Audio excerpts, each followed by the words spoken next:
Hello my friends, it's Rachel and I'm here for a Flosstube update. I have a finish. This is Mirabilia's My Lady's Garden. It's taken me a long time, much longer than it should do. I've been working on this one for 6 years now. It's my oldest whip, so really happy to have this one finished now. And the reason it's taken a long time, if you've followed my channel at all, you'll know it's the gate that has been done with blending filaments and crying ink. I'll show you. These are the materials. And the gate is a combination of these two. The blending filament is 011HL. And it's this really kind of thin, plasticky, not nice to work with. If you wind it off, you can see it kind of curls around itself, and it's just awful to work with. So it's some of this, one strand of this with 2 strands of this one here, and this is 018, and this is just a regular cryonic. But there's 2 strands of this, 1 strand of this, and together they're just really awful to work with. They get tangled, they fray, they split, they break because of the coarseness of the linen. It does look nice, it looks really sparkly, but yeah, not a good combination. The other thing is, if you stitch this, this is my second reel of this, and you can see, you know, I've used quite a lot of this, and it's on 32 count, which is what it should be. And it's also my second reel of this, and you can see that this one also has quite a lot taken off it. So if you're stitching this, I would recommend getting 2 of each. Maybe if you're not on this fabric, you might use less, because definitely some was wasted with splitting and breaking, and having to leave longer ends when you're starting and finishing than you normally would. So there's that. I might as well talk about the other threads as well. So these are all the colours. I think I might have taken a couple out actually for other projects now, but the Karen water lilies, there's 3 Karens. This blush one, you can see I've got a full one here. I did buy a second one thinking I wouldn't have enough. This is the Coral Blush 053, because it asks you to cut out the brightest pink, which I was doing, and it left me really short. So I was afraid that I wouldn't have enough, and I did purchase a second one, but as you can see, I didn't need it. So if you're frugal with it, you will have enough. The other 2, this one, I've put on a bobbin. This is the Fir, F-I-R. There was plenty of that left, and I can't remember what this one was called actually, but this is the Purple Heather maybe? I'm not sure, whatever the purpley one is. There's a little bit left, but enough. So that's just for anybody thinking of kitting this up. It is an out of print chart, but I think you can find this one pretty easily, and I don't think it's one of the ridiculously priced ones if you go and look for it on the second-hand market.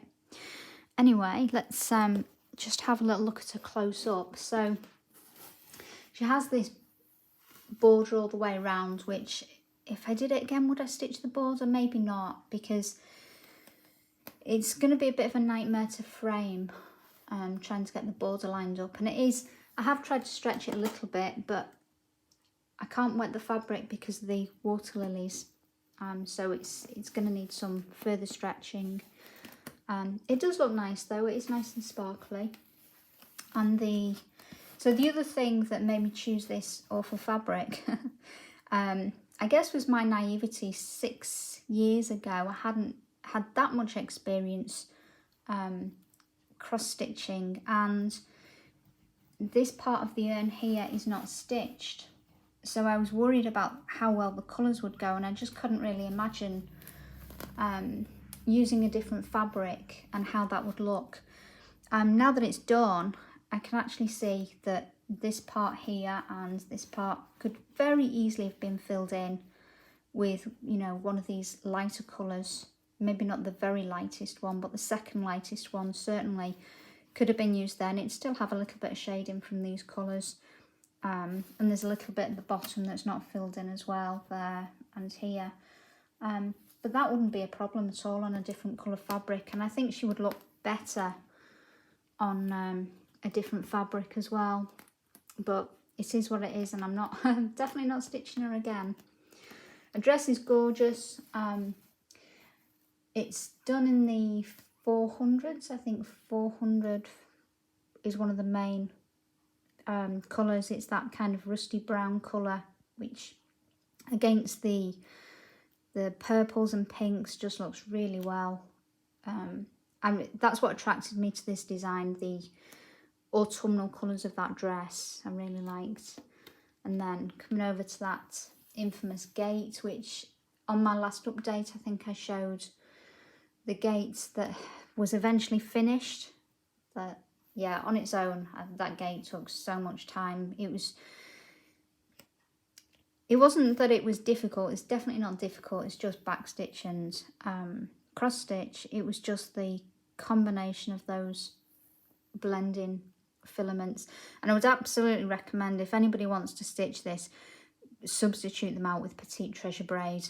I'm sure you could find, you could either use the black one, although this is not black, it's like a very dark blue, or there's dark blue ones, and honestly it's not going to make any difference to the design whatever you choose. But it might not be as sparkly, but I don't think you're going to tell the difference. I've used petite treasure braid in other things, and you know, it's got enough sparkle for me.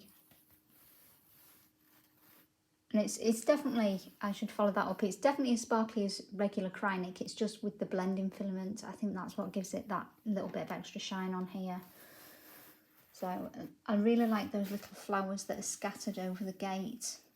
I don't think they show up particularly well on this fabric, so again that would be a reason to change it out, but well enough. And the hollyhocks, these had quite a lot of confetti, so they did take some time, particularly the ones here that are mixed in with the gate. That's probably the hardest section of this design, to put that blending filament combination over cross stitches that are already there. And this section as well. I guess this had a fair amount of confetti, not as much as higher up though. Does take a little bit of time, and again those little flowers coming away. So all in all, I'm pleased with how she came out. I do like her.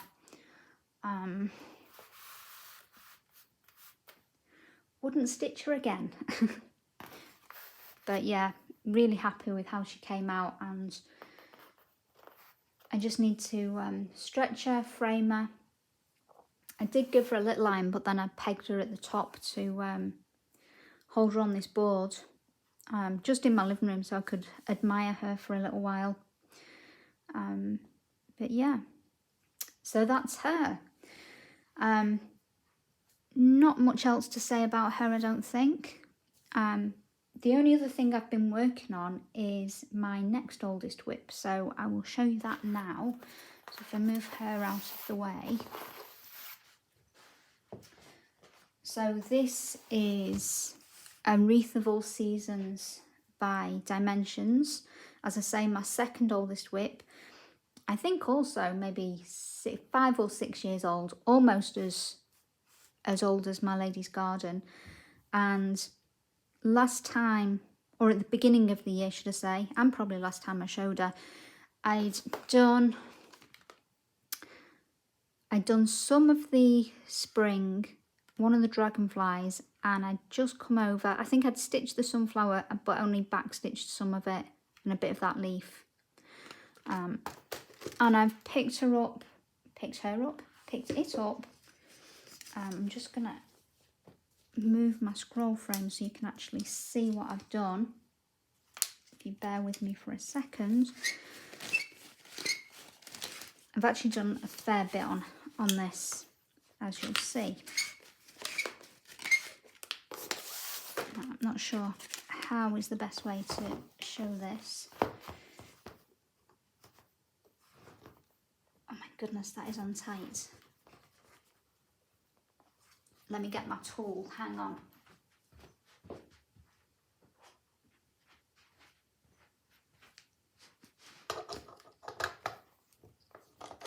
Right.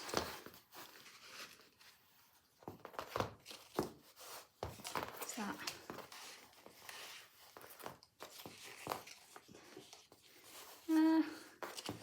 Not sure we can see it completely, but you're going to get the gist. So, I've done a lot more. I'm not going to take it off here. I know you'd be able to see it a lot better, but I'm about to start stitching on it. So, from this side, I've done the dragonfly and this. I've finished the sunflower. All of this is backstitched. I've done all of the autumn section. I'm now onto the winter section. So this is where I was working yesterday. And I've obviously done some of the spring side as well. So there is just this section that comes down and around here to do, which I think is about a quarter. I would say there's about a quarter of it left to do, but really loving this. The colours are just gorgeous on it. It does take a while because virtually everything is backstitched if you look at it close up. So still, that ribbon took a fair amount of time to get all those back stitches on and those the little ears of corn and things, but you know, and then there's veining in the leaves and the dragonfly alone. Actually, there's two of those dragonflies. You think something little like that, I can get that done pretty quickly, and I'm sure they took, you know, a good couple of hours, maybe even 3 hours to do those. But that is where I'm at on there, and I think I'm going to stick with this until it's done, and then I'm not sure whether I'll go to my next oldest piece or I don't know. Haven't decided yet. I'll either go to my next oldest piece, which is Cute Witch, and I know when I pick that up it's all back stitching in the first instance, or I could go to one of my other pieces which have a huge amount of back stitching in, or I don't know, just pick something randomly. I am itching to start something new, I have to say. I was looking. I've not actually started anything new since 2020. Not one thing. I've not bought anything since 2020 and I've not started anything new. And now I'm going to have my 2 oldest pieces finished. And I think in between I've finished about 7 or 8 pieces to whip down without starting anything new. So it might be time, you know. It might be time. We'll see. Anyway, that is my update. I hope you like my finish and seeing Wreath of All Seasons too. All right, I will speak to you again soon. I appreciate it if you hit the like button or leave me a comment, all that jazz. And have a great stitchy day. Bye-bye.